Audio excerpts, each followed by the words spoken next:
Good morning, good evening, good afternoon, wherever you happen to be on planet Earth today at this time. My name's Lisa Harrison. This is the Opt-In show, our weekly show where we discuss the latest developments with the One People's Public Trust. And I want to say welcome to everybody.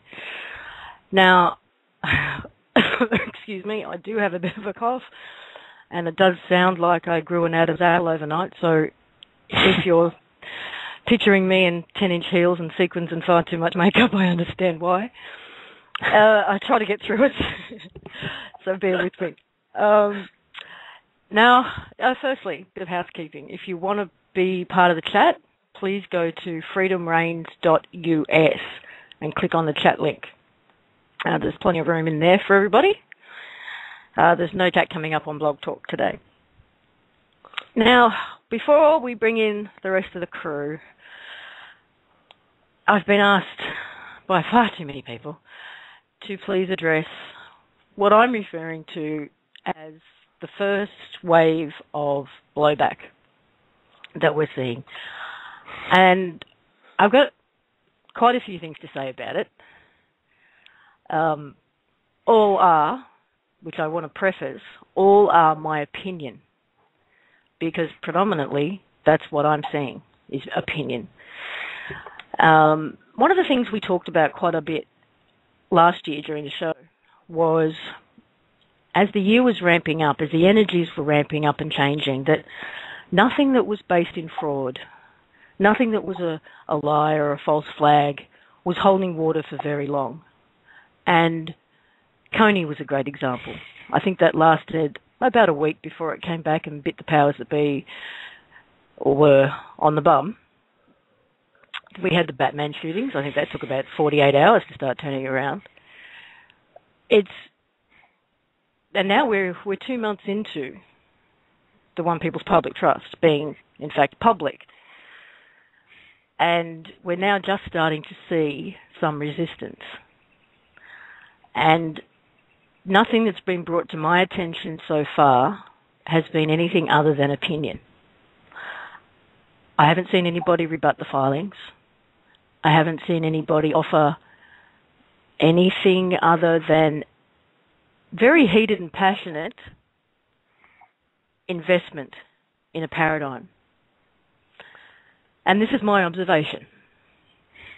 And that's all you're getting from me anyway, is my opinion. So I'm not claiming it to be fact. You're getting what I feel, what I think, what I observe.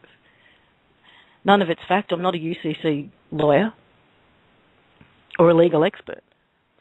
What I am is a human being who has a sense of what feels right to me and what resonates with me.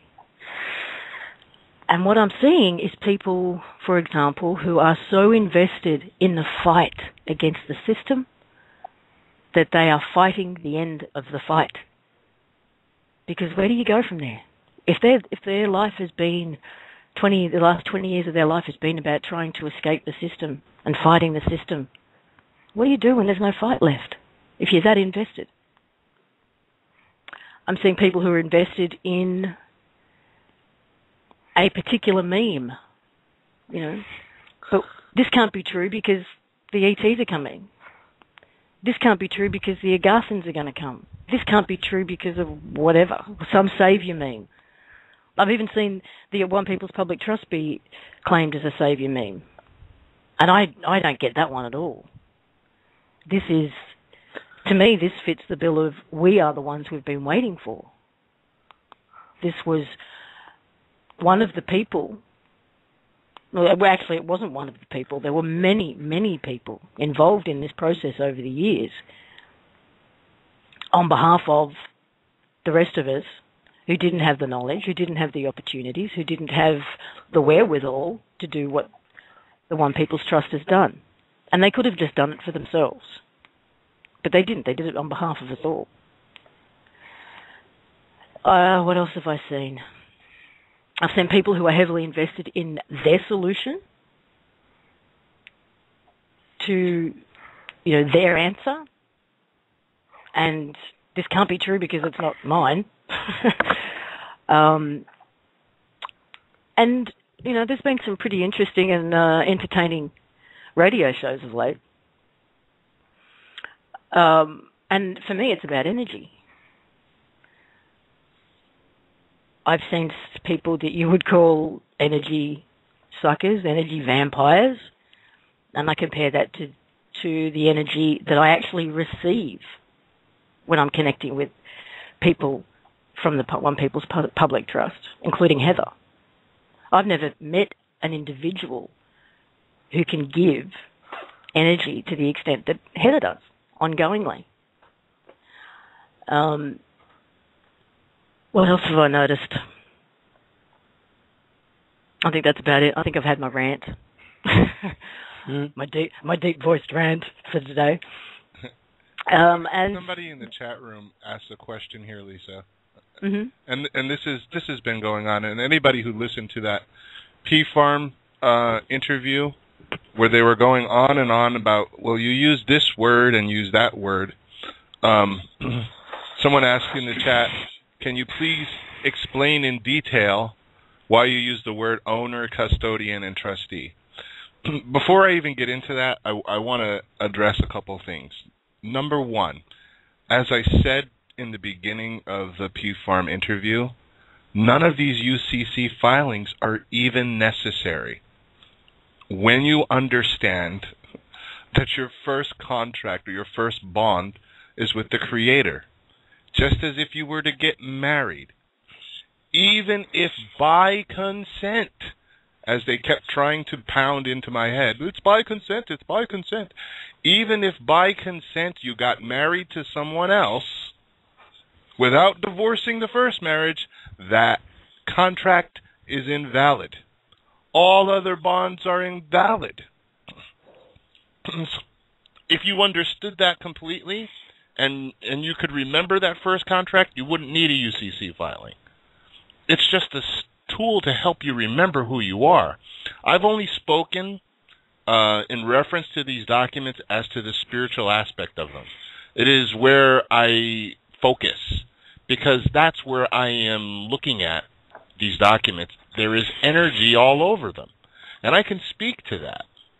I can speak to that energy, but when someone picks one document, and mind you, they didn't read all the documents.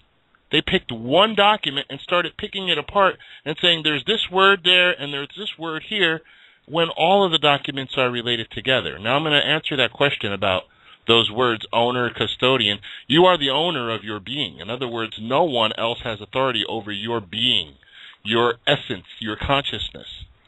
You are a custodian or a co-custodian with the earth. Okay, and you are a trustee because you, as it is written in those documents, being bound to the people, where it is expressly forbidden to abrogate, subjugate, violate, incriminate, or any other kind of gate that you want the free will of another human being, is expressly forbidden in the context of those documents. So anyone who's afraid, oh, we're selling our soul into slavery, we're giving up our sovereignty, first off, you are already done that when you were born. You were already in the system. Don't be worried about, she's going to put us back into you were already there. And now just realize that you're free. You don't need to sign anything. None of us, nobody, that I know of associated with the One People's Trust has ever asked for a penny.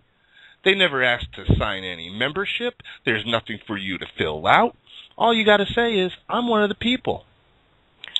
Bob, these UCC filings are absolutely useless unless we act. And they are absolutely unnecessary if we do. That's the way I look. That's it. That's all there is to it. Yeah. Anyway, Bob, thank you. Chris, did you want to have your two bobs worth, we'll say? My two bobs worth. Good morning, everybody. Welcome to the show. And yes, I'd like to have two bobs worth. For those who don't know what a bob is, it's actually a reference to an early reference to an English shilling, which used to be a currency here a long time ago. So I want to put in my two bobs worth. Commentators getting hung up on particular aspects of certain documents is actually their own problem. Okay, this discussion will always end at the following statement: if you're not in a position to rebut the filings, then thank you for your opinion. But that's all. It's just an opinion. So please proceed and rebut the filings, and that will put the whole issue to bed. And the other thing, hang on, I've got to put in my second Bob. Okay. People look at the trustees' bonds came up as a subject of great contention in that show that Bob's referring to, and the person who was commenting on that never got past that particular document and was only looking at what that person felt they saw in that document. But because they hadn't actually read the rest of the filings, they didn't actually know that the successive filings completely shifted the nature and contents of the trust to a point where the only things in there were the entire population of the planet, all the living beings of the planet, in as self, which is the eternal heart, which is the thing that actually counts because it's immortal, and that is bound to the Creator, which we are. We are part of the Creator. So, negate that if you want to. Say that's a bad thing if you want to. If someone's going to own me, I'm happy for it to be the Creator. We're also bound in co-custodianship of the planet with the planet, and the planet is also bound to the Creator. Now, if you've got a problem with that, I think you better have go back to square one and have a think about whether you simply would like a one-on-one relationship with the rest of the universe with no outside parties inserting contracts between you, or whether you want to play some other game just based on statutory law and trust law interpretations of very complex UCC filings, which I think is the wrong attitude to take. And just as a final point, if all of the well-trained, high-level UCC lawyers in all those really big corporations couldn't rebut these filings, might be a big hint there for the rest of us, people out there. And as one final thing I'd like to say, we're all on the same side. If you're not sure that these filings are going to work, and you can't rebut them, just watch from the sidelines and cheer on, because we're actually working for everybody here. Everybody. That was three. That was three Bobs, Chris. So if anybody needs an extra Bob, go ahead and take it. Sorry, I have an energy debt there. I made the comment before the show, and Chris said, "Remember that." And I said, these people who are having an issue right now, do they want to be right, or do they want to be free? What do they want more? Because we are all on the same side here. We are one people. So, what's your investment in? Being right or being free? That's one of the things that if I can go ahead with my real quick two Bobs. This is Brian. I think one of the things I've really learned so much from Heather and how she composes herself when she gets so much pushback is there was a time not too far off from in history where my natural gut reaction would be to get defensive if I was being challenged with something that I believed. And I've come to the point over just in the last 2 months where I realized that there is nothing to defend. Everybody has the freedom of choice and freedom of opinion. And I think that deep down, it goes without saying that we all want the same thing. So there's got to be something that's below the surface that's causing people to have such a negative reaction. And, I guess really that depends on the individual that's having that negative reaction. But, when these challenges come up, I just allow people to go through whatever processes that they need to go through and, put out whatever they need to get out. But ultimately, no one on this call or no one in the OPPT is trying to convince anybody of anything or ask anybody to do anything or, to get people to sign anything. Everybody has a choice. So, you don't really have to worry about expending a whole lot of energy in proving that you're right. Go ahead. You can send me emails all day or comments on the American Kabuki blog or send me Facebook stuff. I'm not going to go toe-to-toe with you because we're fighting for the same, and fighting is an old paradigm word to use, but we're all in it for the same cause. So, holding space for these people that are having these negative reactions is, just something that kind of goes with the territory when dealing with, with something this big, which is by all accounts absolutely unprecedented. Mm. Another thing I wanted to mention, just listen to the energy, follow your heart. If you're angry and frustrated, and that's what resonates with you, you're going to be surrounded by angry and frustrated people.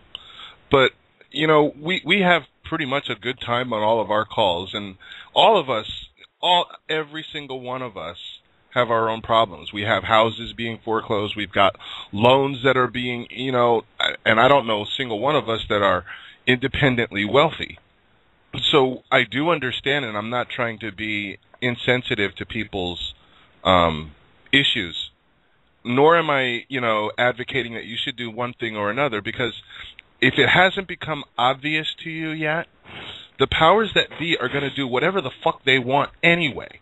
It doesn't matter what kind of paperwork you do, which word you used in the courtroom or not. I know some people who are brilliant. Dean Clifford, sitting in jail right now. So they're going to do what they're going to do, regardless of what paper you signed or how you put it and how you worded it.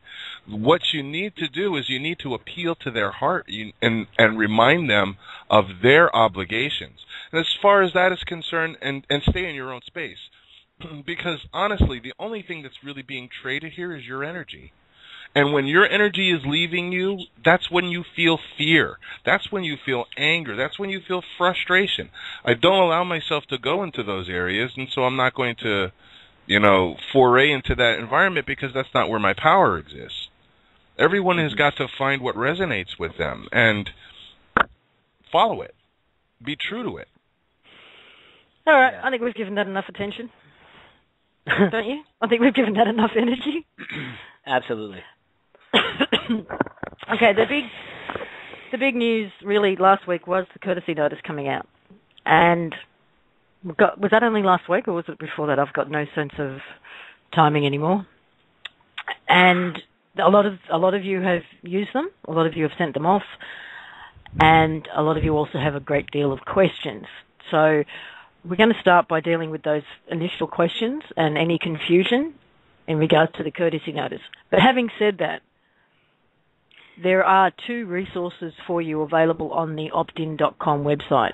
One is a video, which goes for nearly 2 hours, and it's between Scott and Ken Bartle and Chris Hales, going through the courtesy notice virtually line by line. And most of your questions will be answered in that audio. The other thing is the guidelines that come with the courtesy notice. Read them, reread them. Again, if your question isn't answered in either the guidelines or the video, then by all means send an email. I believe you guys have set up an email, but please listen to those first, because as you can imagine, there are a lot of people who just don't want to invest the time and energy to do it, and are sending in questions because they want a quick fix, a quick answer. And with thousands of people doing that, no one ends up getting an answer because the guys are inundated. Those two resources are there.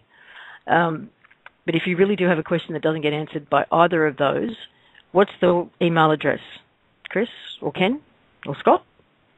The email address, Lisa,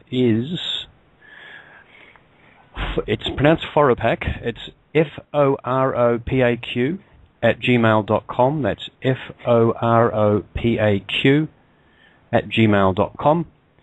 And if you want to know what the Foropaq stands for, it's for One People Australia Questions. That's the email address. And do you want Scott and I to give you guys a quick rundown on the thing that we're going to be releasing later on today? Absolutely. Okay. You there, Scott? Yes. Hello, everyone. Hi. Hello, Scott. Hey, Scott.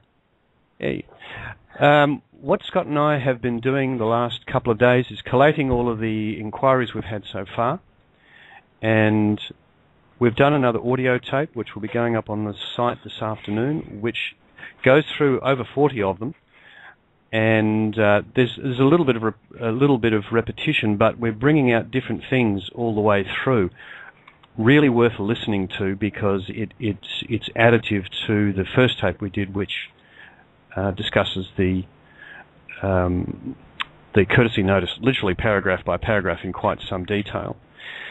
Now, having said that, just before Scott and I talk about some of the specifics of the things that we encountered in the inquiries, the courtesy notice is going to be re-released probably later on today. We're putting out a Word version, which will be just a Word document.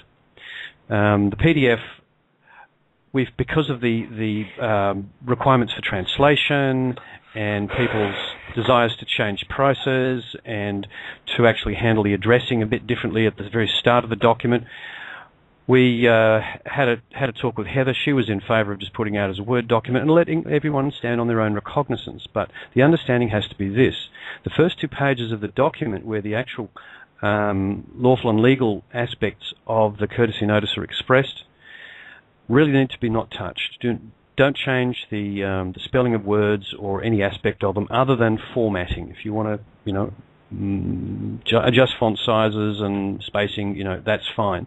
The only thing we really should be changing in any way are the respondent and the proponent names that need to go in, the matter, which is the very first thing that you put in, the action that they've taken that's triggering your use of the courtesy notice, and the second instance of the respondent's name, or whichever respondent is relevant to put at that point in the document.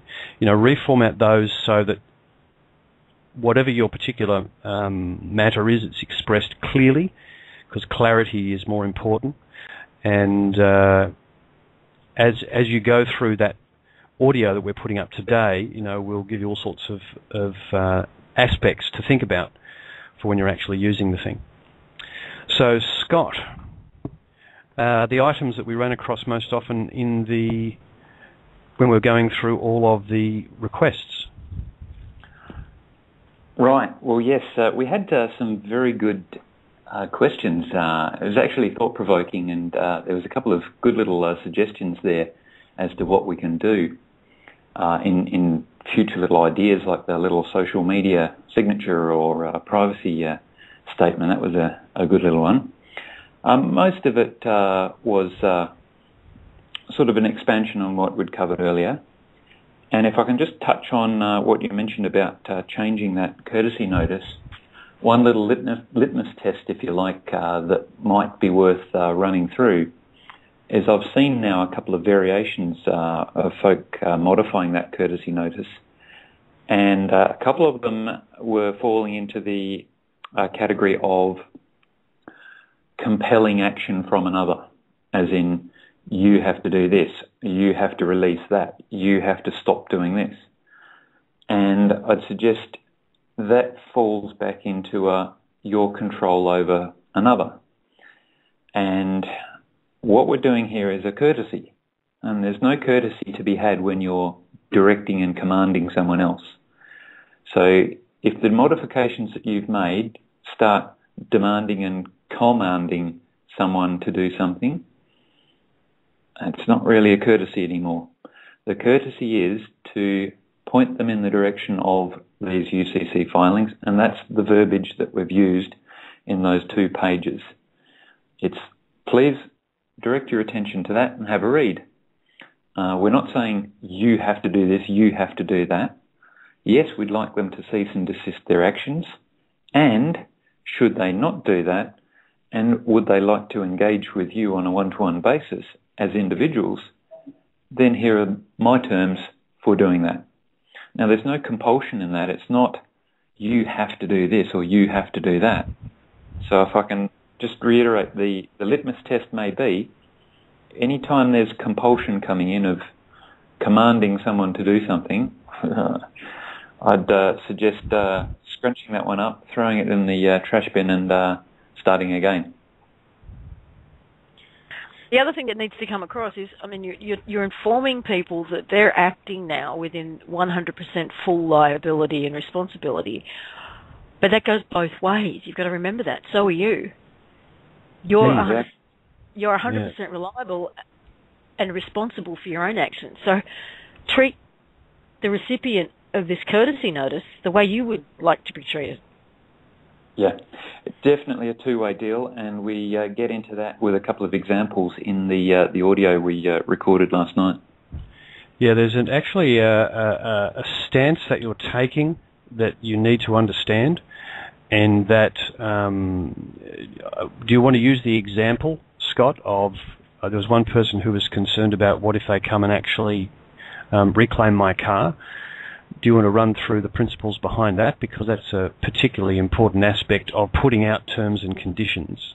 You have to understand that it is, again, a two-way street. Yeah.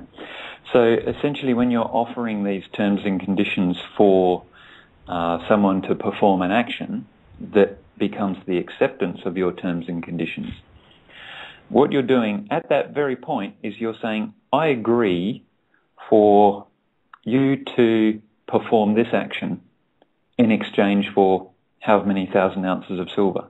So if you look at that very closely, it's your agreement at that point for them to perform that action.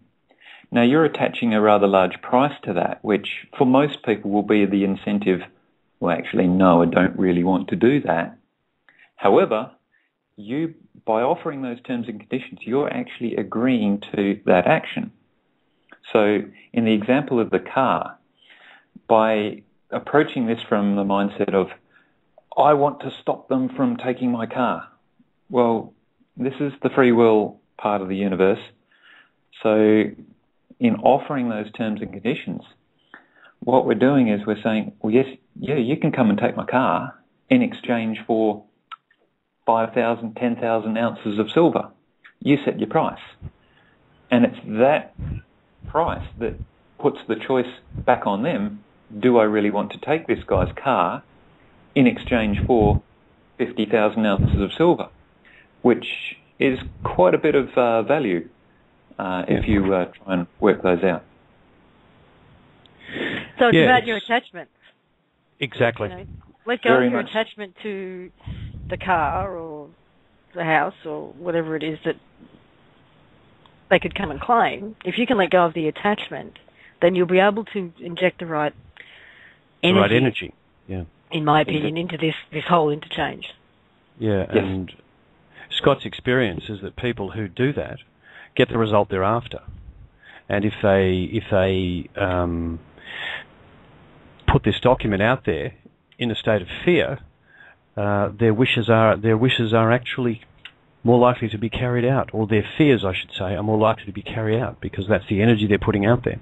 So it's very important to be in the right energy when you're actually using these documents. And it's probably a good time to go into why people have a lot of fear, because a lot of people have been asking about enforcement. And last week we said that we are the enforcement. It's up to us. So being in that space is extremely important, that space where there is no fear. Because when you understand and you know something to be true, regardless of what anybody else is saying, and you know it in your heart, it doesn't matter what anybody threatens you with, you hold on to your truth.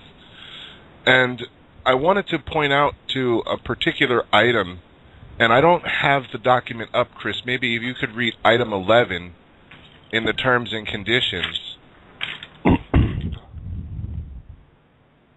Item 11. Let's just see if I'm muted. No, I'm not. Good. Item 11 is action against another not party to these terms and conditions, absent a lawfully binding contract between the parties. Would you like to explain, or begin to explain, what that can mean and how it can be used? Scott, did you want to do that, or shall I jump in? Yeah, I can touch on that. And thanks, Bob. It can be used for example, say there's a family member that's detained or has any action performed against them. Now, in a perfect example with the family, that harm that's inflicted upon another family member translates also to a harm that happens to you.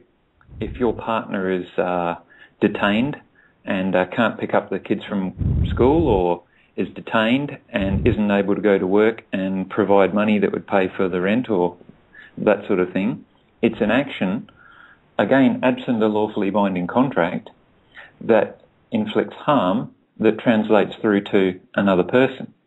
Now, in this aspect of us all being one, there are some very wide ramifications of how that might be used. I've just given an example of in a family environment, and it can be extrapolated to other instances. Has that helped there, Bob? Yes, very much so, because I believe it's in a way that we can all stand together. Because, when you're standing by yourself, it can almost, it is like David and Goliath, but I assure you the reality of the situation is much, much reversed. We are the majority, and the whole idea, I believe, of the One People's Trust is to understand that we're not American, we're not Canadian, we're not Australian, we're not even male or female, we're just human. All of us. And all of us are in this together. All of us are sharing this world together. What affects one of us affects all of us. And once we all start getting and understanding and start knowing and being that, then the will of the people will always prevail, because that's the majority. That is, we are the ones we've been waiting for.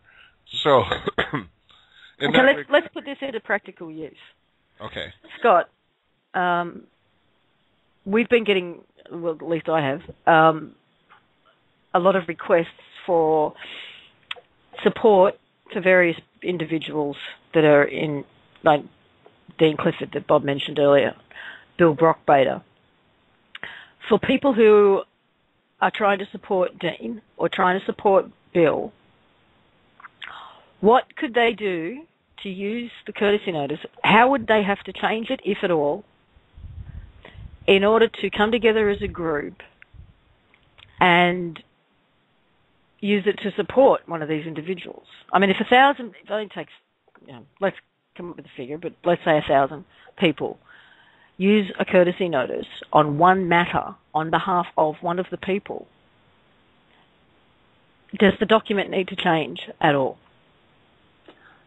Not very much. Essentially, I would say it's the setting of the context of the introduction. So presently the courtesy notice relates to, I received a document which purports to be blah, blah, blah, and that is an action. Now, in this instance, we've got a incident which is happening, maybe on the other side of the world, which is an action. And if you boil that down as to what the real essence of that is, you could say that it's the maintenance of the slavery system in its real basics. Any action that's continuing the slave master paradigm, the hierarchy system, the slave system, anything that is actually continuing that is a continuation of that slave system, which ultimately, one way or another, has an impact on you. Because if they get away with it with them, they can get away with it with you. Well, again, and we're all one. The hierarchy does not exist. We're all on the same playing field. So the context that we've got now is probably worded along the lines of, with regard to action, and we insert, for example, the holding of or the incarceration of this individual, and you might want to give it a date to get the context and the location. Just, again, it's providing the information that says, oh, he's not talking about that individual over there, he's talking about this individual over here. Just the context. And from that point onwards, it's, okay, here's the rest of the courtesy notice pointing to the foreclosure of the banks and the governments of the world. And then the instance might be, again, if we refer to term 11 of that courtesy notice, we've got action against another absent a lawfully binding contract. So I think we're establishing there that harm that relates to the action or the incident that you've provided the context to at the start. Is that sounding like that would be a good way to use that document, guys? I think so. And does it require a cover letter or anything, or just send off the courtesy notice with his details in it? Well, I think now that you've got the Word document that you can modify yourself, I would put the context within that courtesy notice. Again, all we're talking about is the first paragraph before we've got to the meat of the document. So it's basically everything before we're talking about defining or the definition of respondent. Mm-hmm. So whereas we had, I have received a document that's purported to be, and it was insert material, mm-hmm. That paragraph there can be modified to set the context of that action and the maintenance of the slavery system. Indeed, because the following paragraph is your I am statement, and the way I view this is we can state it as we can say there's a problem here, maintenance of slavery systems, but the underlying principle is harm to one is harm to all, and if we're all one people, then harm one of us and you harm all of us. And for me, that's the way I would probably write that. I think it's very important that and this is probably one instance where the courtesy notice, whatever, if you write it from the heart, that's what needs to go in there, because that'll put the right energy into it. Harm to one is harm to all. Harm to one is harm to all. That's the way I feel about it, and that's the way I would write that. And could someone please... Oh, sorry, go on, Scott. Yeah, one last thing is, say, for example, you benefited from the information that individual was sharing with you that is now incarcerated. You are directly affected by his incarceration of not being able to get access to that information that he was providing. So even on a purely one-to-one basis, there's the harm to one, harm to all working in a different form. So who would these be addressed to? Like in Dean's situation, he's currently incarcerated and will be brought before a judge. I don't know whether the judge is known at this point. I mean, these things don't usually get organised until close to the day, do they? Or do you address it to whoever's bringing the charge? There's, by the sound of it, numerous individuals that are... All right, well then I would put a call out him walking out the front door. Right. Someone... Go on. No, you sort of cut up a bit there and we lost you for a second. I was just going to say that it would be good to put a call out to somebody who knows the details of Dean's situation and someone who knows the details of Bill's situation, perhaps Eva, and they can go to the opt-in.com page on Facebook and put the names and addresses and details of the individuals that are involved that you would like courtesy notices sent to. And if you want to participate in something like this, then you'll have the information you need to offer the support you'd like to offer. How does that sound? Sounds pretty good. And I think, a lot of folk, you can see it all the time, the individuals hiding behind these corporate veils and position titles. And the amount of documents I've seen come from these foreclosed government departments that are signed the registrar or ABC lawyers, and it really is quite funny. It's quite rare to see someone put their full name down the bottom and say, "This is what I believe. I'm signing this on my own." And it's been the hiding behind the corporate veil for so long, and that's glad to see that's over. Just Scott and Lisa, I just wanted to point out one thing further down in the body of the courtesy notice that plays directly into this discussion we're having about why this notice is relevant to the situation we're talking about. And it says, proponent duly makes and gives you due notice, this is you as the individual talking to the respondent as the individual, that respondent is lawfully and legally responsible and liable in principal and triple damages under common law for any and all unlawful and illegal actions against proponent by respondent causing and resulting in any and all damage to proponent, inclusive of physical harm, physical detention, property seizure, property damage, financial damage, or other damage of proponent's measurable energy. Okay, harm to one is harm to all.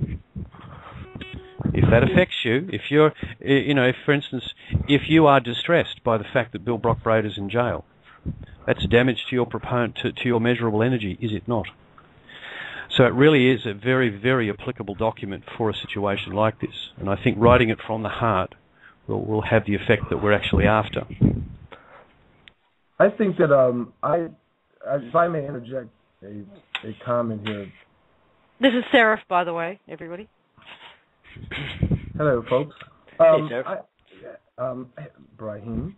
I would like to touch on two parts of it, if I may. Enforcement. A lot of people are afraid of enforcement by the quote-unquote powers that were.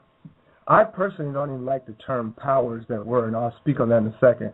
Enforcement. First of all things in this world, everything that's not created by the creative force is governed by the UCC. Is governed by it. It is dealt with by it. Everything about it is connected to the UCC in one way or another. Now, with that being said, and the One People's Public Trust going inside that proverbial belly of the beast to make it implode, it basically renders every piece of that house of cards impotent, if you will. Now, with that being said, whether you believe that or not, that's fine. But here's the part that I want to really touch on. Force versus power. I don't like the term powers that were because they don't have any power. All they have is force. They've used force by the threat of gun or taking your stuff at the threat of a gun because they don't have any real power. Power is an internal thing that you exhibit outwardly. Force is something you use when you are afraid or you have no power. That's why they call it the Air Force, the armed forces. When you make somebody do something, you're forcing them. You can only make them do it because you don't have the power to either share in it or it's yours automatically.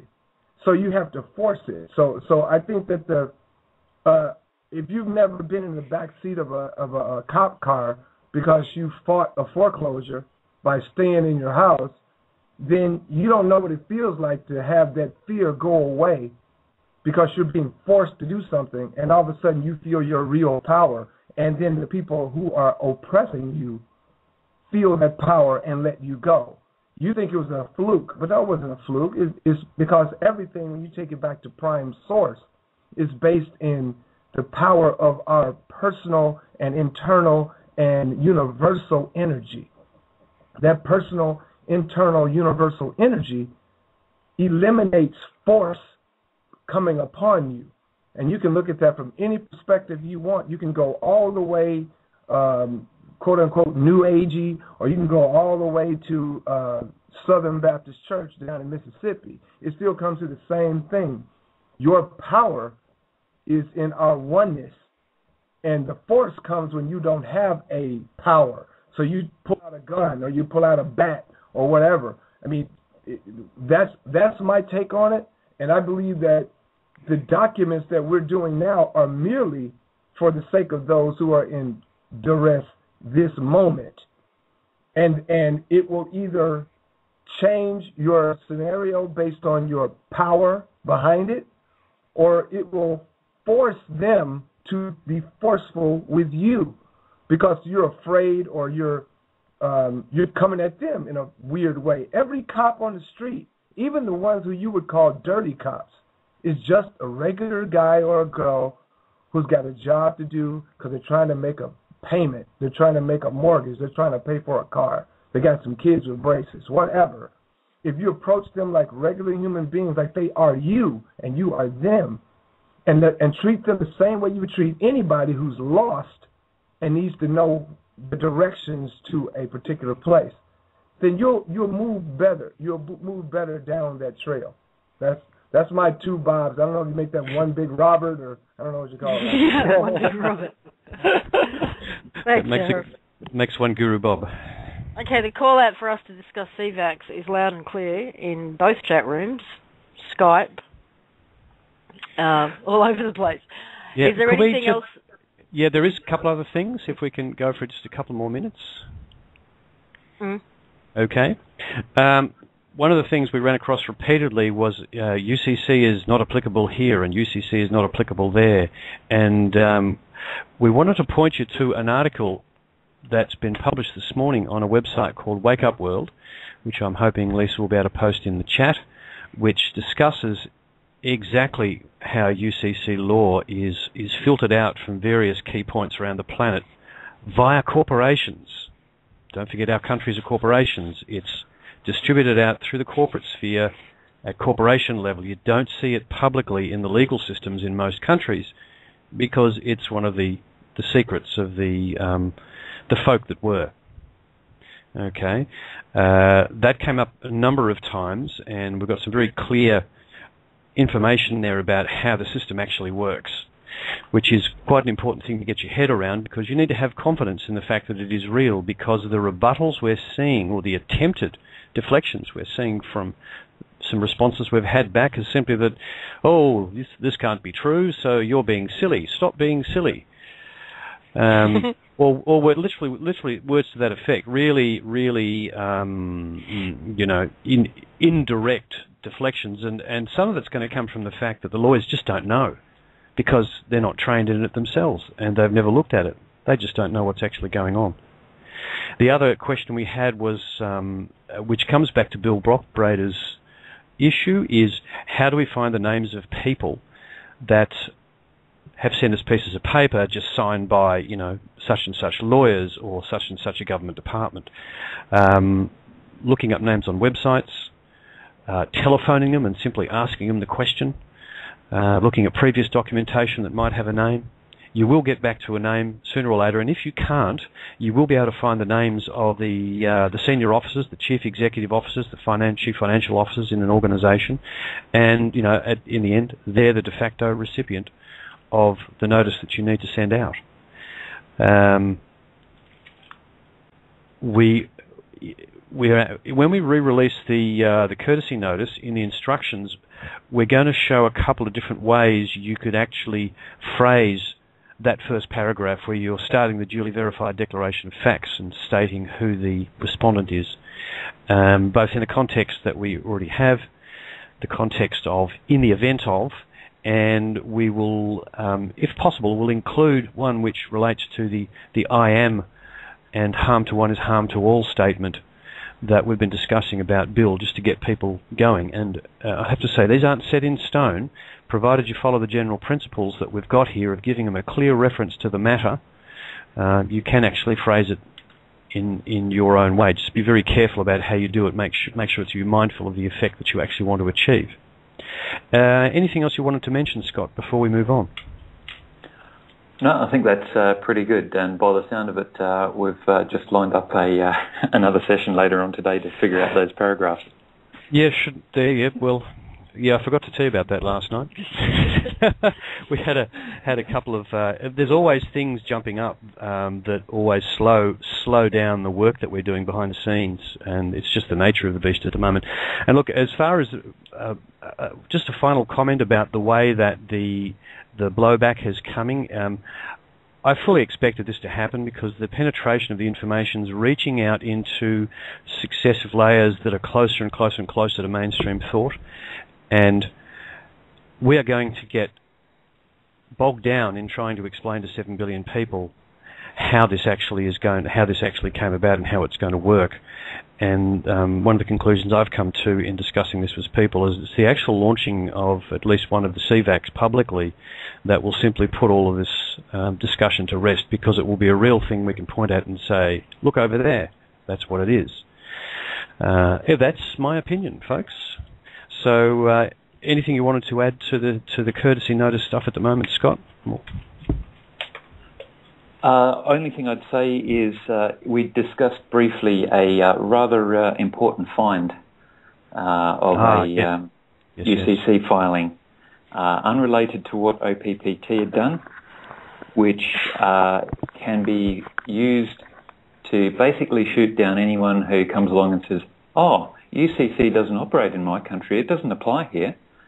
So have a listen to that audio, and I think we're planning to discuss that document and its findings in more detail a little bit further down the track. Which audio are you referring to at the moment? The discussion of the question and answer on the courtesy notice. Which isn't actually online yet, but will be later today, yes? Yeah, it's ready to upload, so we just need to physically get it on the site.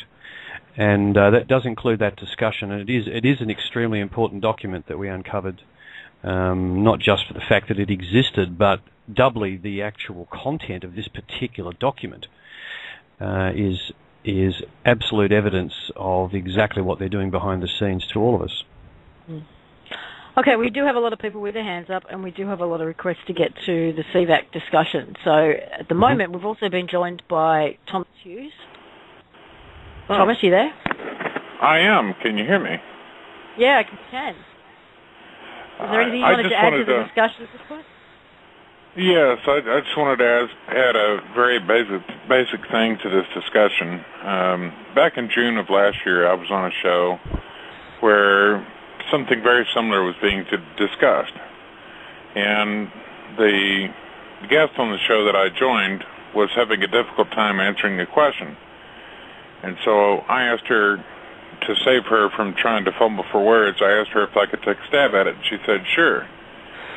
So I answered the question, and the answer I gave fits what we're going through right now perfectly. The answer I gave was, the real enemy, or the real thing that we're up against right now, is the programming that is in everyone's head. More than anything else, because of people's perceptions and the way that all their experiences, they're rebelling against this idea. I will quote J. Edgar Hoover, the first head of the FBI.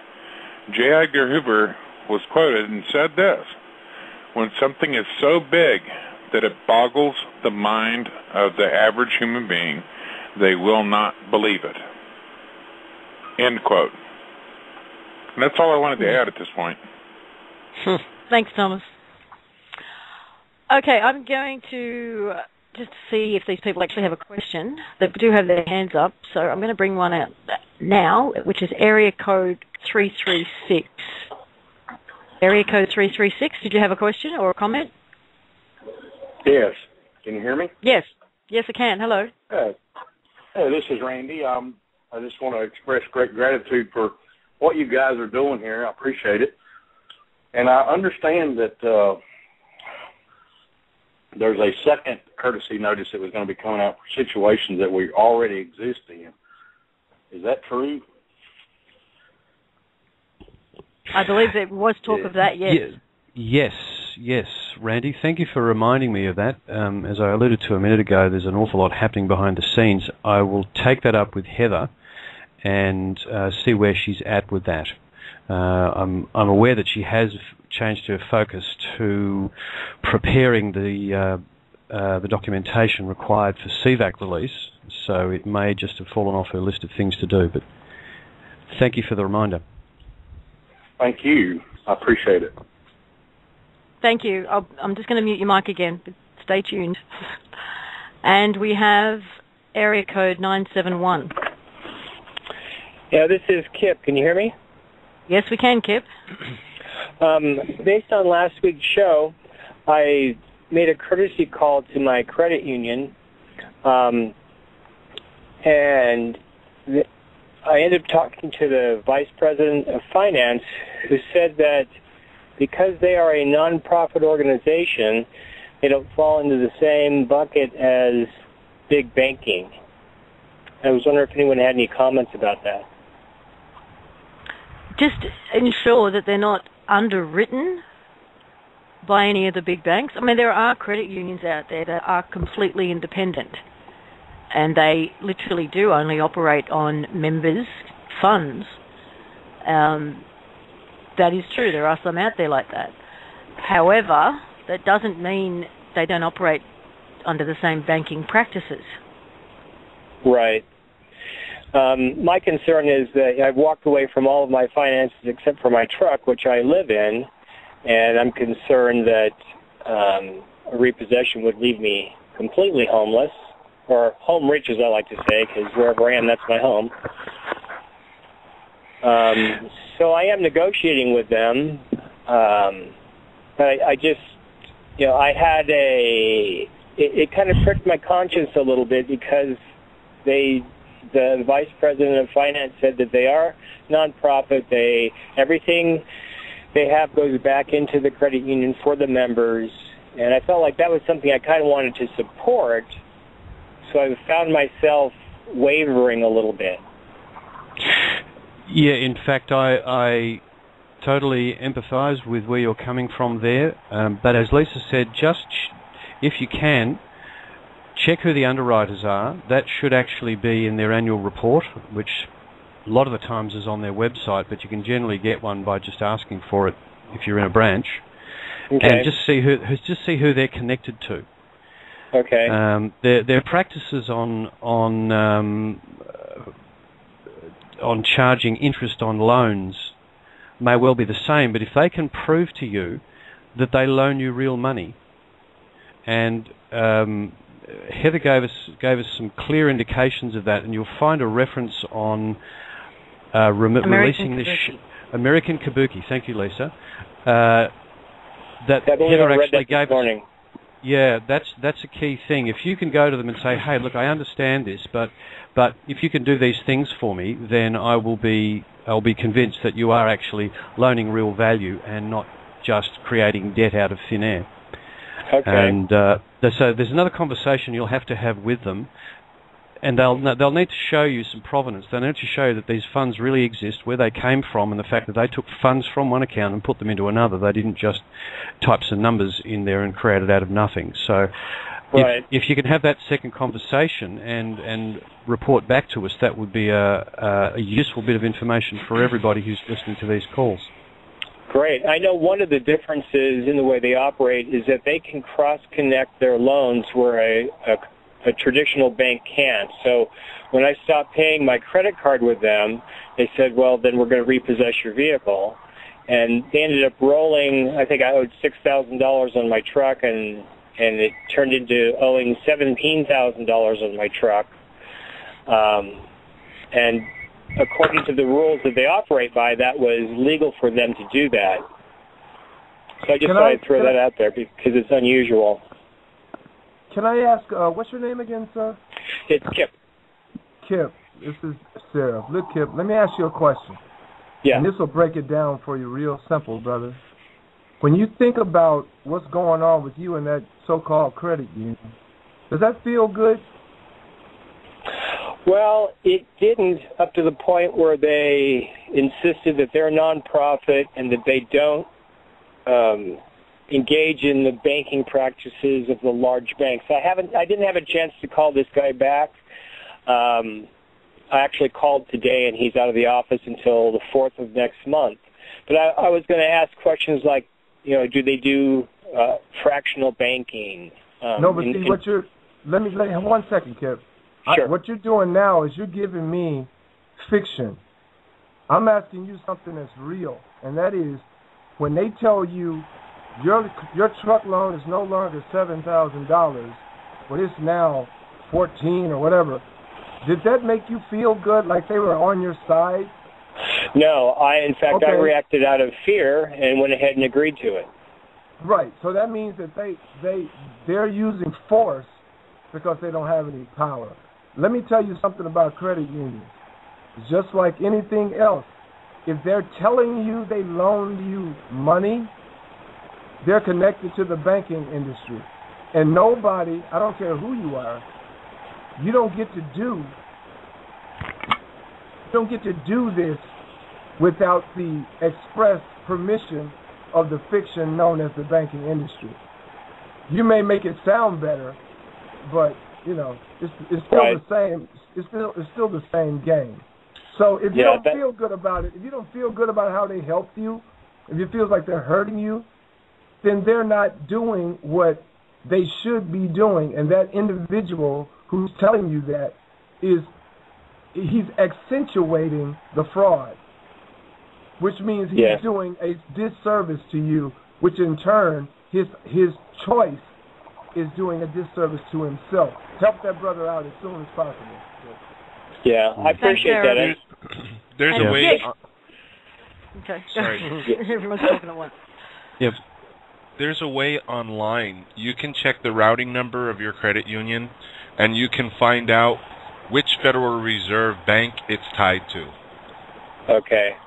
Exactly. Mm-hmm. Okay. Yeah. Just one. Yeah. Look. Yeah, I really appreciate everything you guys do. I'd just like to make one final comment, Kip. Heather is consistently saying that everything has been returned to absolute. The absolute position we're all in is that bank that you're dealing with isn't there anymore. Its charter has actually been revoked. It doesn't exist. So you've got to be, if you're drawing a line in the sand personally about how far you're prepared to go at this point, which you're perfectly entitled to do, still bear in mind the fact that you're dealing, as Seraph said, with a fiction that is not only a fiction, it's a foreclosed fiction at this point in time. And just let that sit in the background and know that your power lies in the really taking that on board, that this shift has genuinely occurred. Yes, I appreciate that. My only concern is if these guys are outliers from the banking system, and you've given me a lot of good information, and I will follow up on that. Thank you very much. Thanks, Kip. Thanks, Kip. Thanks, Kip. Okay, we have caller 970. 970? Hello? Hello. Oh, hello. Hi. Oh, hi, everybody. Hi. Gosh. What was your name? It's Katie in Southwest Colorado. Mm-hmm. Hi, Katie. Hi, Katie. Hi. Yeah, gosh, so much. Everything has been so wonderfully spoken this evening. It's one thing to the next. I don't have any. The land. What about the land? Oh, okay. Well, oh my gosh. I don't even know where to begin. Okay. Well. Okay. Question. Well. I'm sorry. I was just. Do you want me to come back to you in a minute, Katie?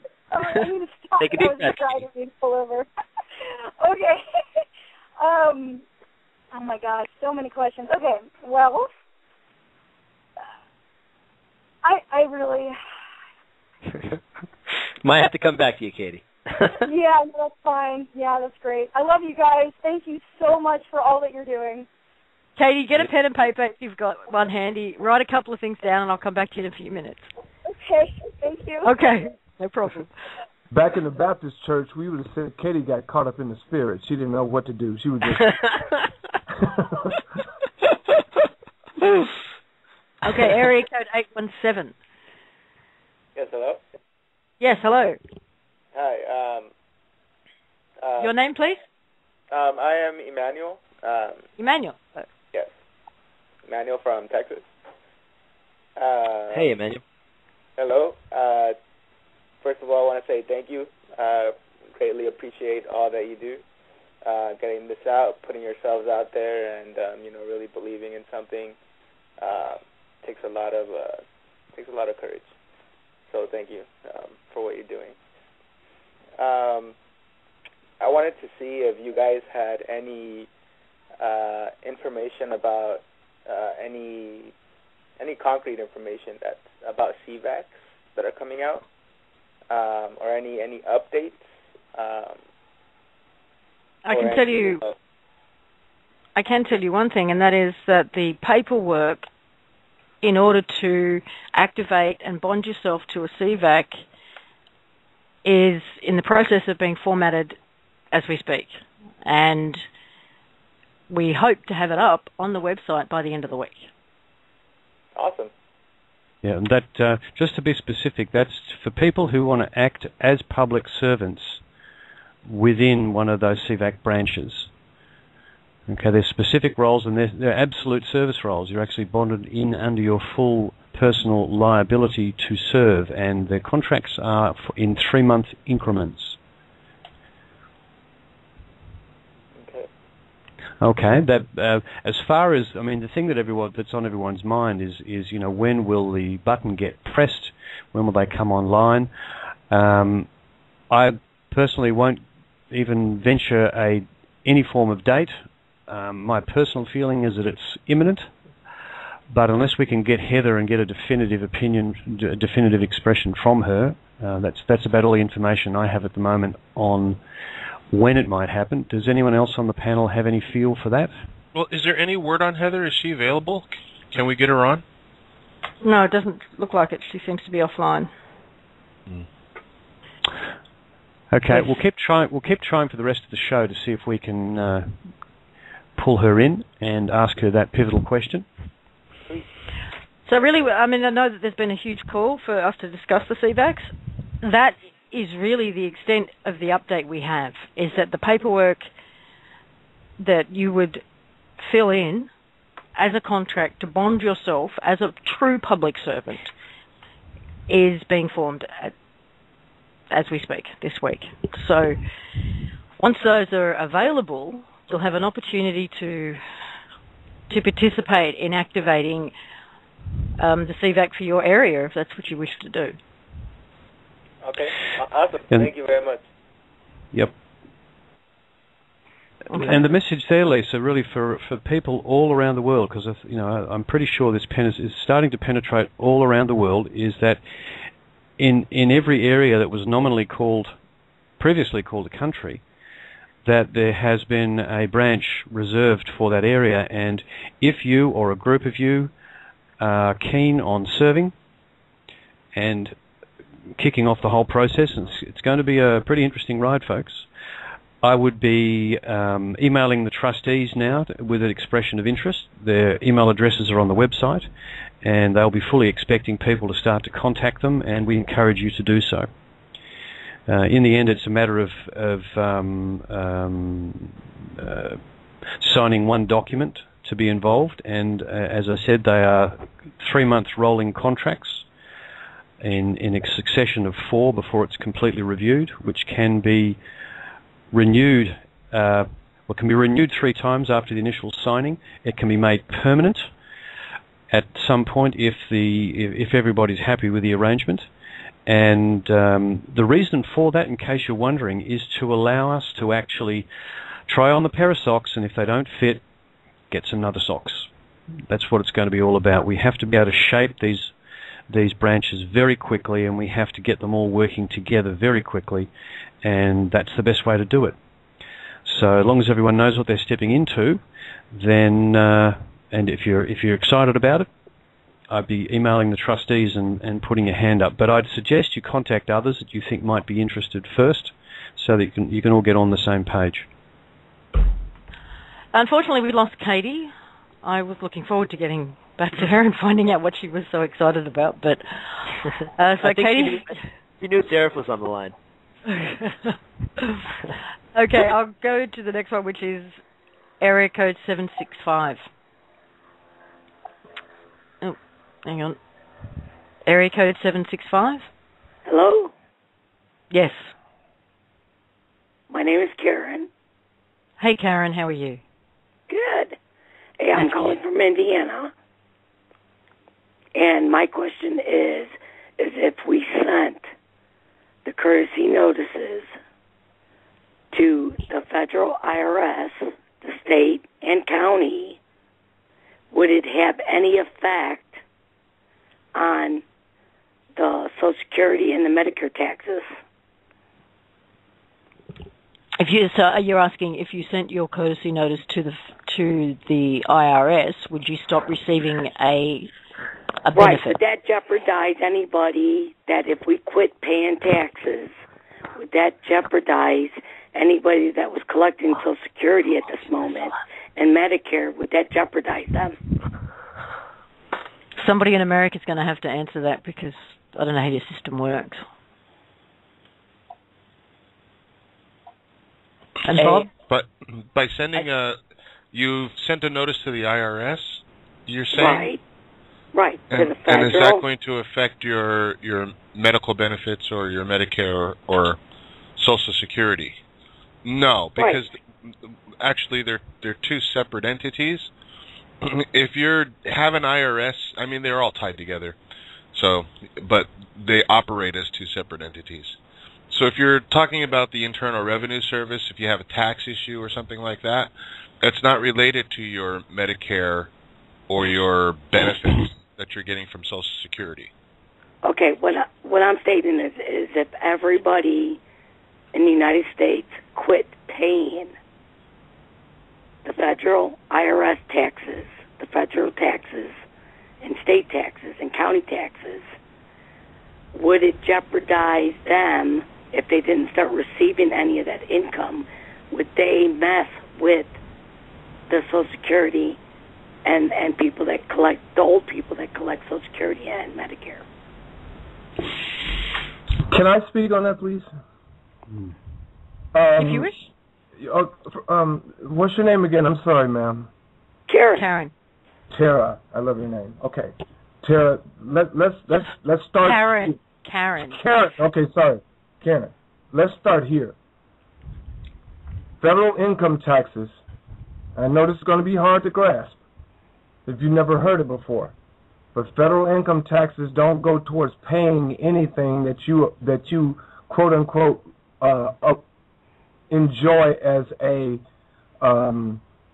privilege or a benefit in America. Your right, federal I understand that. I just want to know that if we quit doing that, would they mess with the older people that collect Social Security? Okay, let me speak on that. They can do whatever they want. Right, they can. But Social Security, if you are collecting Social Security now, you're not collecting what you paid in. You're collecting what people are paying right now. It's kind of like a Ponzi scheme. It actually is.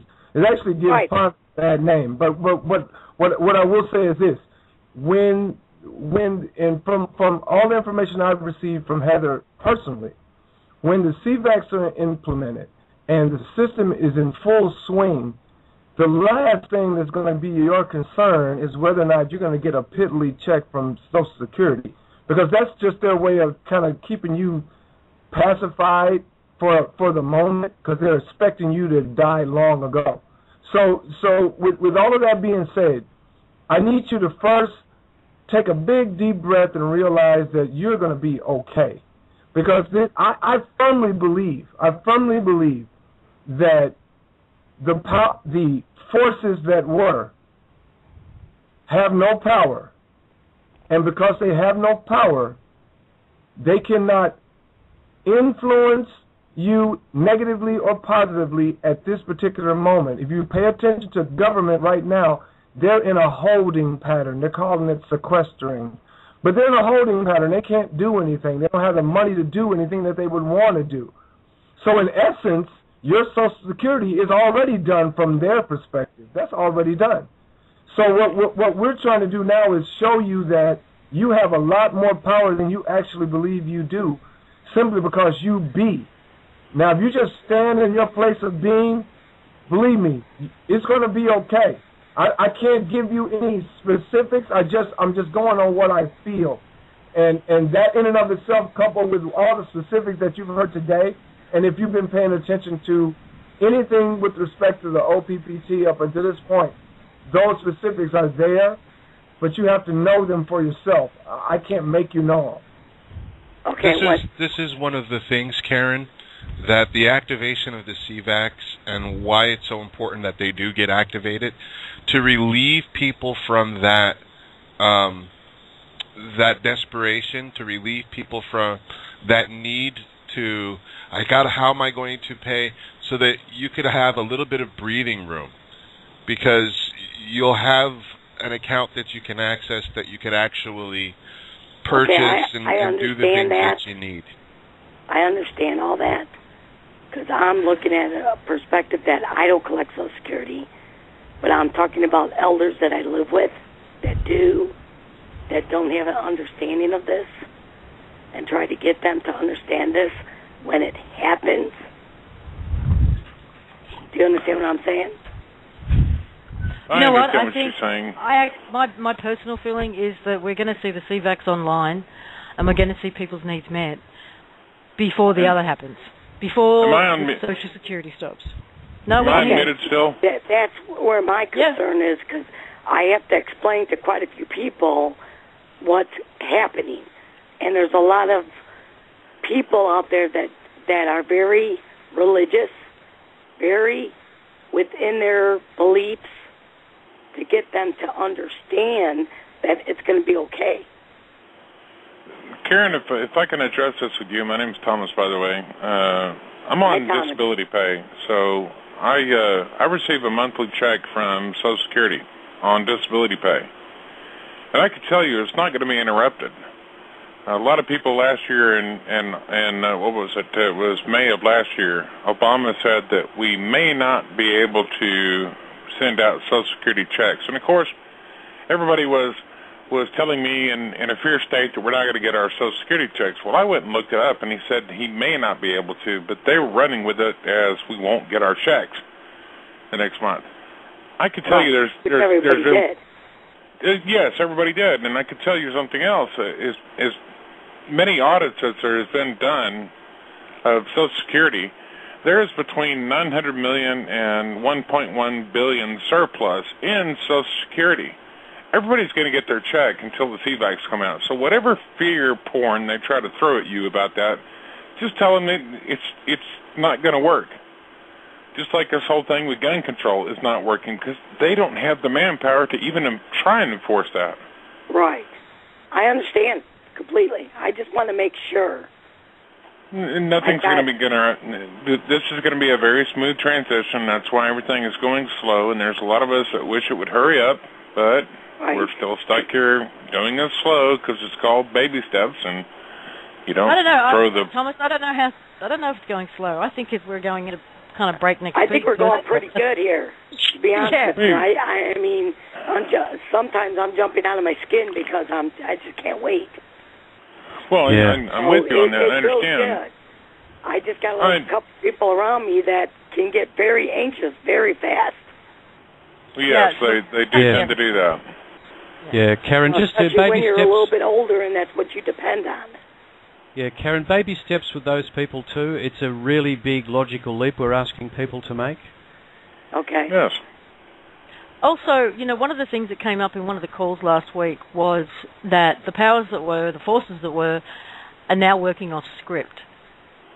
And one of the things that really hit me sort of as a deep realization within every cell of my body last week, excuse me, I'm going to cough. You cough for you. Was that we are all working off script now. We are all free in a way that we have never been since we were created. Yeah. And we make this up. We go along now. We are free to do that. It's scary right now. Well, for me, it's not. I don't find it scary. I find it completely liberating and exciting that I can let go all of the programming I came in here with. I'm free to do that now. Yeah. I'm surrounded by a bunch of family and friends that just don't get it. I feel totally alone right now. So and you're not alone, because a lot of other people feel like they're alone. Yeah. It's But I want to scream it. Yeah, I know. And you get the chance to once a week. You can come on the show and scream it. That's fine. Well, basically, I just want to assure that fact that we go and continue to kind of put the pressure on our government to finally quit, that it'll all be okay in the end. Yeah. That's Just, my interest. Karen, I was having a lovely conversation with a lady called Diane and her husband Michael from Canada yesterday, and they actually leave copies of the courtesy notice in cafes on tables, and they pin it up in the local pizza shop. And they're just dropping these little energy bombs around the place for people to walk by and pick up and read. If you want to do something that's just kind of putting it out there, and the people around are resisting, just leave the courtesy notice sitting around some places. Get them reading. I think I'll do that. Yeah. Thank you. Now, I don't like doing this simply because I don't like hiding. I'd rather be up front. But I have been asked not to mention names, and I'd rather just get it out there.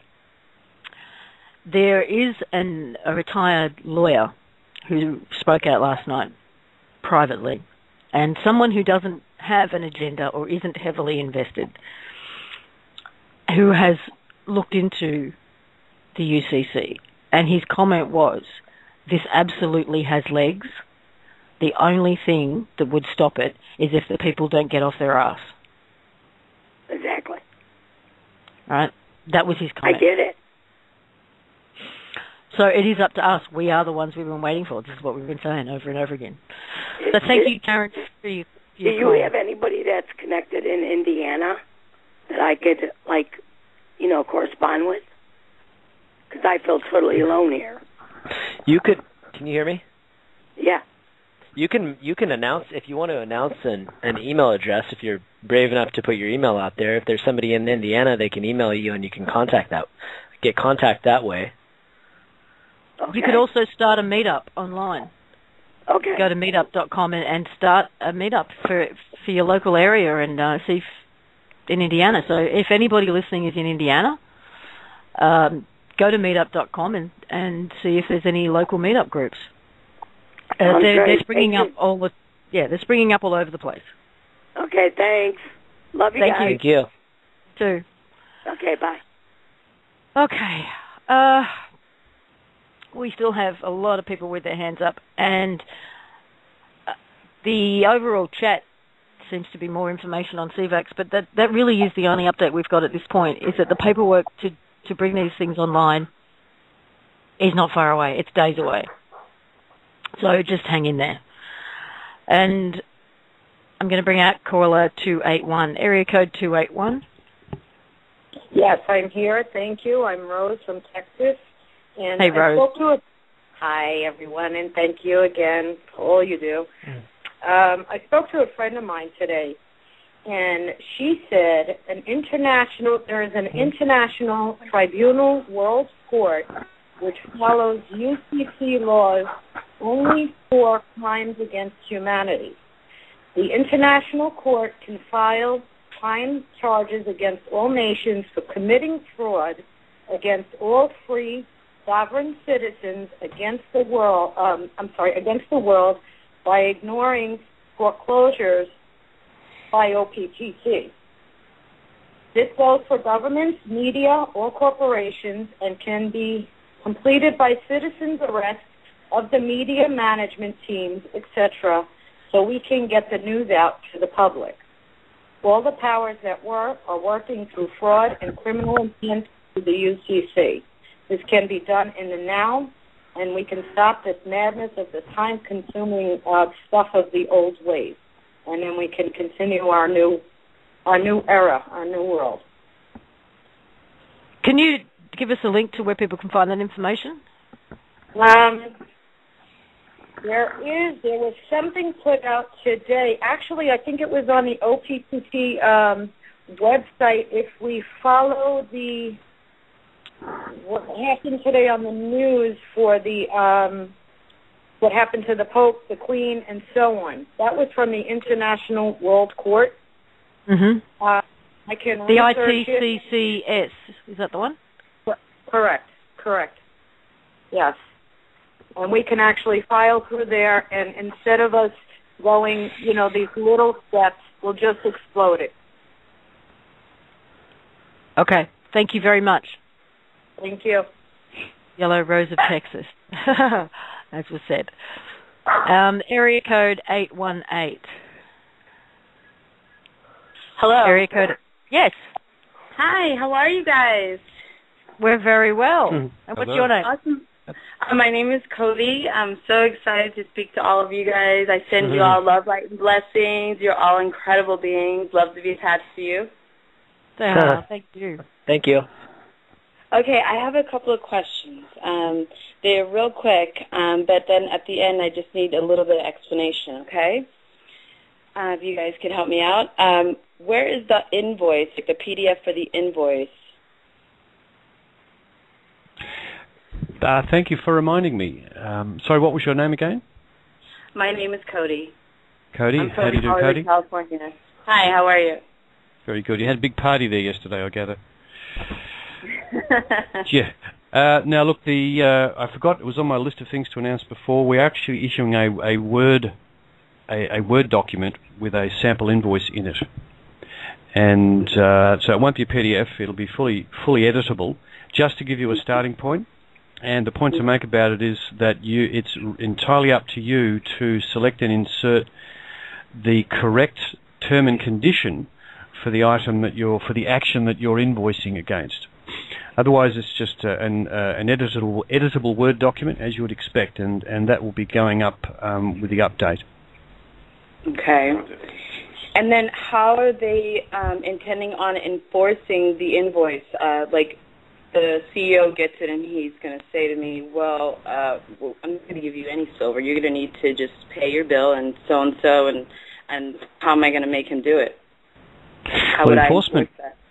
Yeah, the enforcement actually comes ultimately if they refuse to pay, if they continue to interact with you. What sort of company is this you're dealing with, by the way? Supreme Court, let's say, or credit card bills, taxes. I mean, I'm being and doing for real. Okay. Taking them all out. Okay.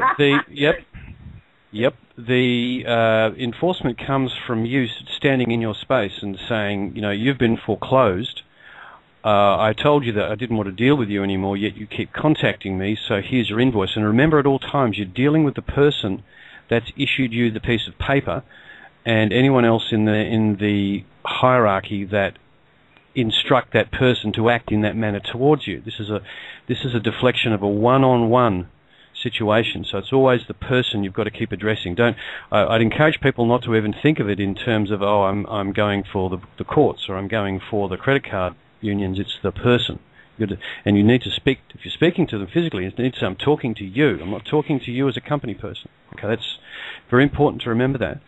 Now, what happens is that they are successively invoiced personally by you, and if they don't respond, ultimately, and this is something that will happen in the 1 to 2 week time frame, we're going to define the process by which you put a UCC lien against them. This is a financial declaration, a financial statement, UCC financing statement against them, which ultimately is enforceable, should be enforceable by, I gather, by actually submitting it to a sheriff or a bailiff.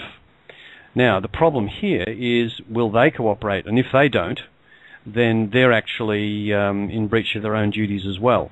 And you can start courtesy noticing and invoicing those people. So this whole process relies on us standing shoulder to shoulder. Now, if you're having difficulties in the process, and something I'd like Brian to speak to is the concept of supportive email blasts and fax blasts that offers to help with these have been coming out of the woodwork, actually, according to Brian, and sheer weight of numbers informing these people that we're not kidding. We are not going to play this game. This is one of the things that this is one of the things I think that they're afraid of exposure more than anything. If you look at any of the protests, it's the people that have the cameras, the ones who have their iPhones out. They don't want to be looked at because all of this, and the more exposure that they get, and they realize that, wait, I'm getting courtesy notice from Peru and from Bolivia, and that the whole world, is watching. Yeah. One thing I'm working on right now is it's a good. I'm going to talk about it a little bit more on tomorrow night's show. Is we're getting camera crews together in various countries, and we'll actually send out camera crews to document this process to where anybody that has a courtesy notice that they can go deliver by hand. Not only are we going to serve the courtesy notice, we're going to film the process to put an additional layer of spotlight on the situation, and then we'll post that to the OPPT-IN.com page, or we'll have a dedicated YouTube channel where people can follow these processes. And I put out the post today on American Kabuki, that the message from Heather about almost every loan, if not all loans, are fraudulent.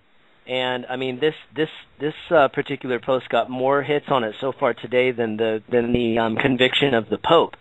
So there's so much interest in this, and there's so many people out there wanting to participate in these courtesy notices.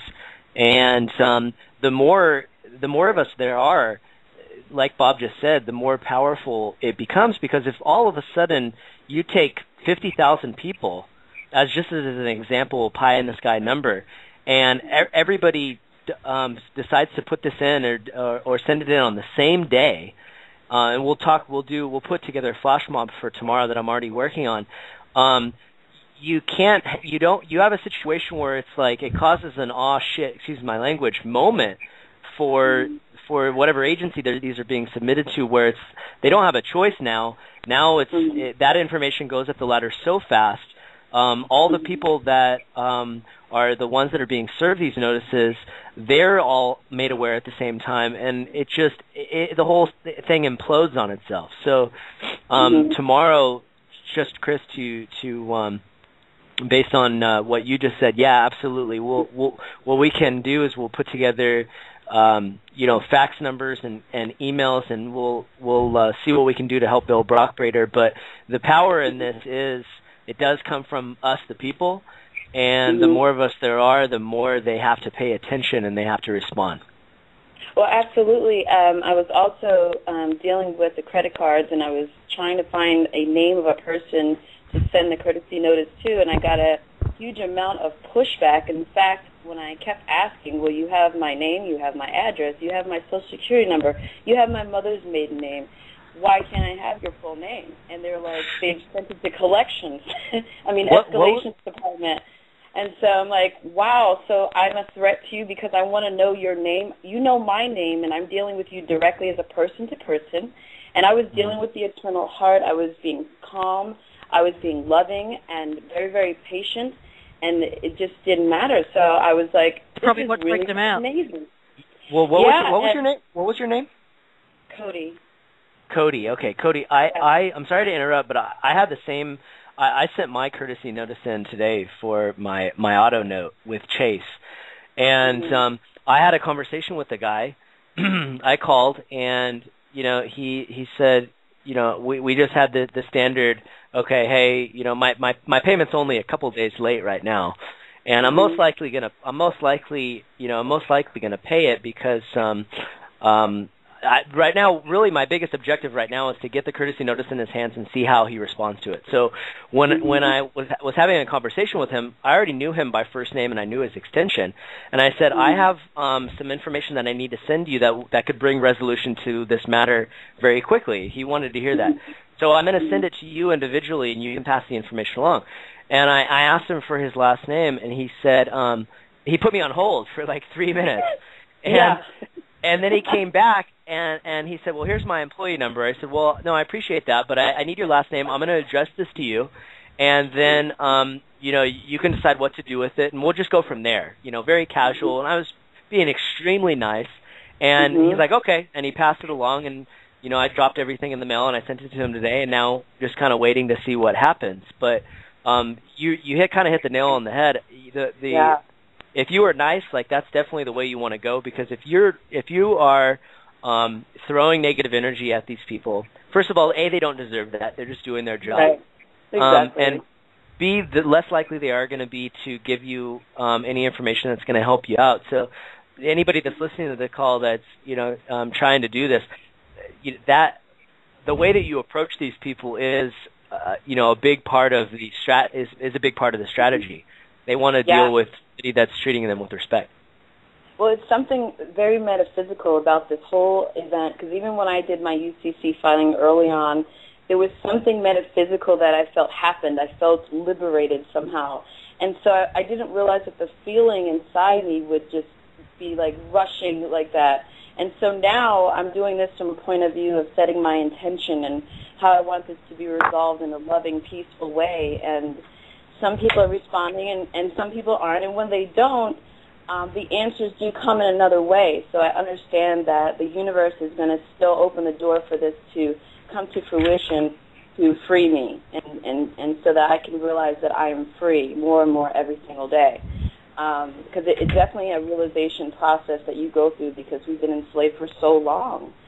And so I was even looking, I'm like, well, where's the PDF for the waiver? Because I'm setting my intention on receiving waivers. I'm thinking about, I'm going to get an that's the right thing to do. Huh? Yeah. He said that's the right thing to do. Yeah, oh, okay, thank you. So I'm trying to, I just feel like the energies are going to support whatever we hold in our hearts and in our minds. And so I'm trying to focus on that instead of, oh my gosh, what if they arrest me like Wesley Snipes, or, what all my friends are saying, you better be careful. I just realized they're not ready yet, or they're not awake yet, and that's fine. There's nothing wrong with that. I'm just in a different place. So what I need from you guys is support, which I'm getting so much of, and I love all of you guys for that. Thank you. I'm just like, it's just freaking me out every single day when I see that, like, the Pope is getting arrested, and then they're saying the police station in Maine, they're prepping the cops on how to deal with us as terrorists when we're not even trying to hurt anyone. We're coming from a loving place. How on earth could that be considered just terrible things? And so I keep needing to hear from you guys so that I see that we're going to overcome all of these obstacles no matter what they try to do. And so it's been a process, but it's been a beautiful one. Bravo to you, Cody. Cody, I also want to say this, if I may. You have to remember two key elements here. The Pope, and I'm not Catholic, so I'm not trying to disrespect him or the institution itself. But what I will say is this: the Vatican is connected to the whole system via the UCC. Now, I don't know why they themselves would eat their own. So that means that something that we're doing is causing these things to erupt. Because I don't have any reason to believe that the Vatican would get rid of the Pope and then try to house him. Because that's the only people who could get rid of the Pope would be the Vatican. Now, because they're a sovereign nation in and of themselves. Now, with that being said, there's another thing I want you to bear in mind when you approach people in a nice way. They're going to treat you nicely, but remember this. If I'm choking you to death, when are you gonna kick me the hardest? When I'm down. When you think you're gonna die. When you think you're about to die. So remember that all the people who have not made the decision to be with the oneness of all of us, they're gonna start kicking real hard. But the problem is their kicks are pointless because they don't have any. There's no teeth in the tiger. So with all of that being said and all the energy moving towards, just come with us. Just come with us. Relax. Stop kicking. Just come with us. We're not really choking you. We're actually trying to help you out. Right. So when that happens, understand it's going to be a little weird, in my opinion. I think it's going to be a little weird. But it's not going to be dangerous because when you're on the right side, as I've heard the corporate President Obama say several times about being on the right side of history. Well, we're on the right side of history here. We're on the right side. That will prevail. Just don't feel like there's going to be any stormtroopers knocking your door down because stormtroopers got families and, that stuff just like you do. So Absolutely. And they don't know what a lot of people, majority of people that I speak to, they don't even know that this exists. They don't even understand that they're enslaved. They think that this is just the way it is and this is reality, and we're living in a country and everything's just fine, and they're not awake. And so sometimes it is frustrating, but I keep it inside and I look at them as part of me, and I say they just don't know yet, and I'm going to help them in the most loving way, and only good things can happen from that type of interaction. And that's what I believe from being part of the source, creator, whatever you want to call it, of all things. Cody, are these people comfortable in the current system? The old, well, not the current system, the old system? They're very uncomfortable. They just think they're very that's uncomfortable. How it is. Yeah, they're very uncomfortable, but they think that's how it is. That's just how it's always been. That's how they talk, and they accept it, and they're complacent. And I'm one of those people that's like, no, this feels wrong. And if there's a way that we can change it so we can all be happy and all be at peace, I need to do something. I need to start being and doing. And so somebody showed me how to do it, and I just started doing it. And so I'm hoping that will show others. So I can't wait to serve as Superior Court judge. Thank you, Cody. That's awesome. And it actually brings me to something, I mean, with the audience that we have on this show, there has to be among you police officers, government employees, perhaps even some lawyers and judges. Military. There's military. I know you're all out there listening. Speaking of lawyers and judges. I was going to get to that, Brian.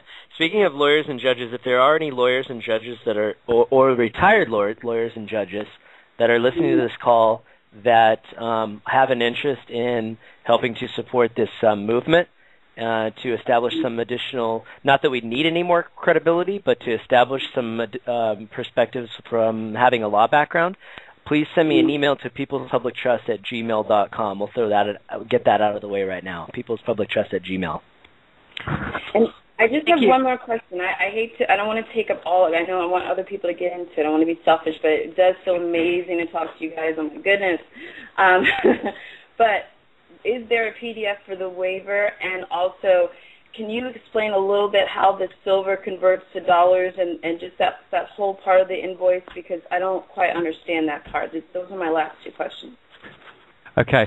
Both good questions. The waiver is actually on the invoice. If you look at the sample invoice, down at the bottom, at the end of the instructions, it actually says, and I've got the wording semi in front of me here. Just hang on a second.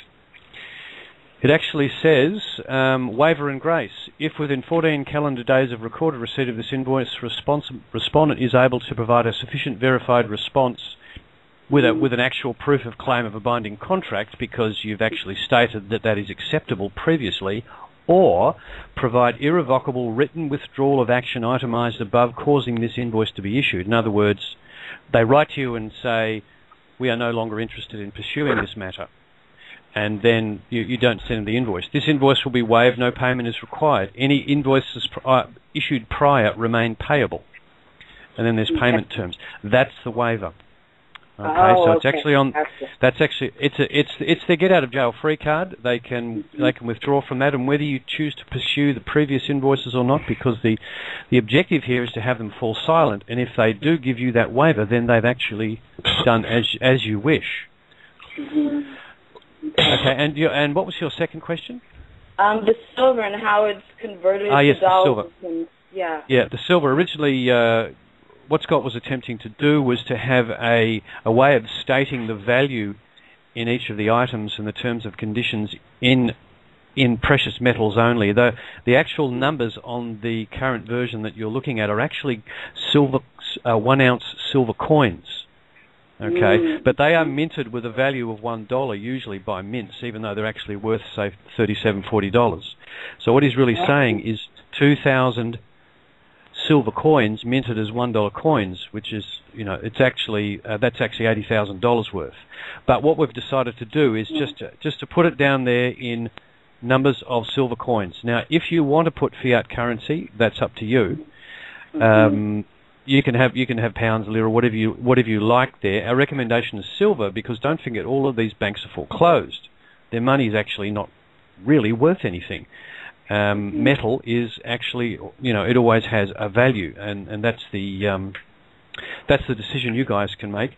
That's what Scott does, and what I'll be doing. And if you, it's your free will choice to go back to American dollars. If you just want to keep it simple, it's up to you guys.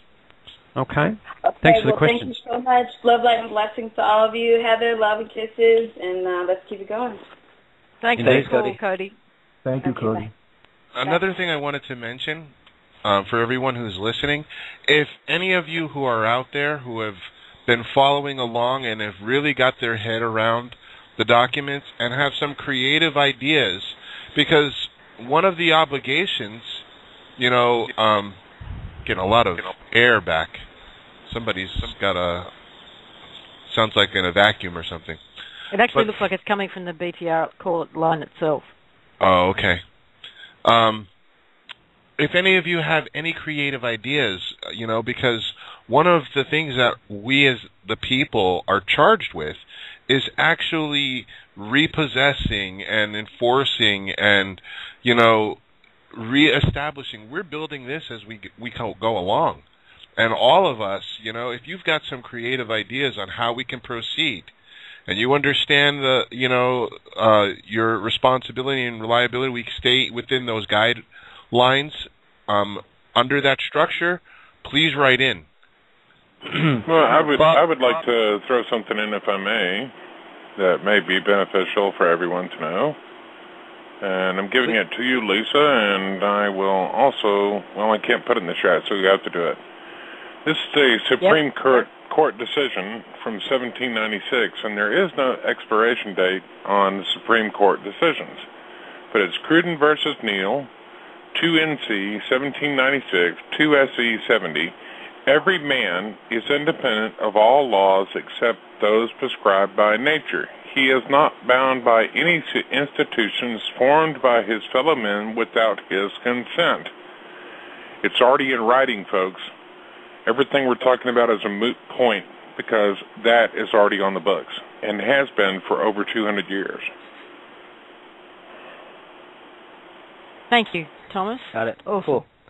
Hey, just real quick to add an email to, we got an OPPT email for everything these days for what Bob just put out there. If anybody has any creative ideas or they want to contribute as far as offering some type of creativity, we have OPPTcreativity@gmail.com. Oh, also, and I wanted to mention, last week I had asked any musicians out there, and I know, Sarah, if you're already on it, you got that cut that I'm still waiting to hear. But there was a young man, Seth Mishler, and I wanted to mention him because he sent in some really interesting and really good enlightened music. I really appreciate you for that, Seth. So I'm going to put his link in there because we don't usually have time anymore for doing breaks in the show, so we're always talking. But if anybody wants to check him out, his link is there in the chat, and I'll leave it at that. Anybody else who's got any contributions, if music or art or poetry, all of that is being. All of it. Whatever it is that you're good at, whatever it is, you have artwork, you want to, have an illustration of what the CVAC looks like or in your mind, or any ideas, please. Thanks, Bob. And I just wanted to quickly get back to that call out to anybody who is currently under the impression that they work for the government or a corporation. You're following this information for a reason. Take it up line. Take it to your management. Take it to the boss. Take it to the CEO. And I understand that people rely on their jobs right now to provide for themselves and their families. But have a good look inside and see how you feel about the role you're playing. And do you need to make some changes? And what could those changes be that are more in alignment with who you be? And I know it's not easy. Not a lot of jobs out there. I get all of that. But just start thinking about it. Just start thinking about, if I didn't do this job, what would I do? Who would I be? And just start letting that float around for a while. I'm not asking anybody to go out and quit their job at all. Why not? Why not, Lisa? That's what I did. I know you did, and that was your choice. No one told you to do it. But just, the world is changing very, very fast. And perhaps that job may not be there anyway soon. So what do you want to do? Who do you want to be moving forward? But in order to participate in the change, take a courtesy notice up line. Make sure somebody, even if it is the CEO or the CFO, knows what's going on. Get an answer from them. Question them. Have a conversation. So that's all I wanted to say. Yeah, Nick, I would. Can I echo that, Lisa? Because ultimately, all the people around you, they're people. They are actually, as you say, they have lives just the same as you do. They need to know about this because this is their future too. You don't actually have to fill out the courtesy notice and lay it on them. You can give them a copy and say, "Here, read this." Okay. If you've got to draw a line in your personal sand, then you can still give them the information, and the information is something that is giving it to them is a part of the process of noticing them, is passing that information on. So. Thank you. Okay, we've got a little bit of time. Well, no, actually, we don't. We've got 5 minutes. I might be able to squeeze one more call in. If you're quick, we've got area code 313. Area code 313, if you've got a quick question, because we're down to 5 minutes. Yes, hello. Hi. Man, wow, okay, I'm on. All right, one of the things that I wanted to say, a couple of my questions have already been answered, so I'm not going to go back over that. But, I was talking to a friend of mine, and, it seems like every day there's some new knowledge about, an alternative way to do things, as opposed to the way that we're already doing things. And, a friend of mine, he was saying, he really wanted to do something, but, we came to the conclusion that, if you do it as a group, it's one thing, but if you do it by yourself, you actually become a target, so since we're all together, we're discussing these things. These are things that we need to be doing. Now is the chance. Now is our time to really start, to be who it is that we want to be, and why I believe that we really came here. This does not feel foreign to me at all. I understand that things are, changing day by day at breakneck speeds, but this does not feel foreign to me at all. It feels like this is what's supposed to be happening. And I just want to thank everybody for everything that they're doing, and I'm with you on this. Thanks for that. What's your name? Greg. Greg. Thanks, Greg. Yep, definitely. So I'm just going to leave it at that and on with the show. Thank you. Much love, man. Yep. Okay, very quickly. 720. Yes! Eric. Hello! Yes! Oh, my God! Hi, Lisa. Hi, Guru Bob. Hi, This must be Brian. Katie. Thank you for taking my call. No, you're welcome. I just wanted to give a very brief experience that happened today when I tried to send out my CVAC. Courtesy notice? Exactly. Just so excited that I'm on. It's amazing. And my name is Erin, by the way. I'm calling from Colorado. And I was on hold for a half an hour, and I couldn't get anyone to give me any last name, not even a last initial. And then I'm a writer, and I do a lot of internet searches as part of my job, so I was using all my investigative skills, and I still couldn't find one. And all I could come up with was the Better Business Bureau's website, which will give you the exact address and the CEO. So that is where my courtesy notice will go out tomorrow, and I throw that out to anyone else who is frustrated and can't find information. And I'm sending mine out, and at the same day I'm also sending out an essay about why I love the library, and I'm going to use the same heart for both. And that's all. Thank you, Paul. Thank you, Anne. Lovely. Thank you. So the Better Business Bureau will give you the information on the CEO of a company. Lovely. Thank you. Okay, we are down to 90 seconds, guys. It's time for quick goodbyes.